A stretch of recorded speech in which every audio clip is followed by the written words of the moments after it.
MurrayAndy Murray makes his return to Melbourne after missing last year's tournament, while Katie Boulter has secured direct entry to a slam for the first time. Here, Press Association's Sport looks at the British hopefuls. MurrayAndy Murray is hoping to banish a difficult 2018. John Walton, PA, the former world number 1, hoped his tentative steps in 2018 would pave the way for a full return this season.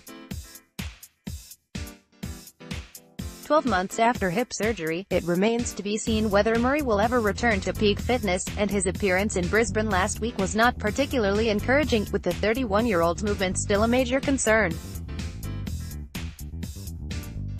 Winning the Australian Open after reaching the final 5 times is top of the list of things Murray wants to achieve in the final years of his career, but taking steps forward remains the current priority, and a kind draw would be a major bonus. Kyle Edmund reached the semi-finals in Australia last year. Stephen Paston, PA, what a difference a year makes. Edmund arrived in Melbourne last January ranked just inside the top 50 and with few people talking about him as a potential challenger for the biggest titles, and left as a Grand Slam semi-finalist.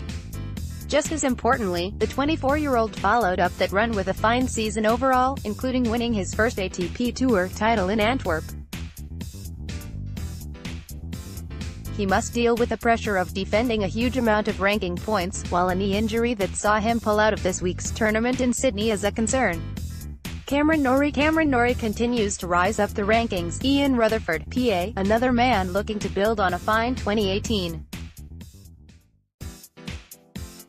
Norrie's rapid strides carried him into the top 100 little over a year after he turned professional, and this tournament will see the 23-year-old gain direct entry into a 4th successive slam. The fast-learning left-hander still has plenty of room for improvement in his game and will look to push towards the top 50 in 2019.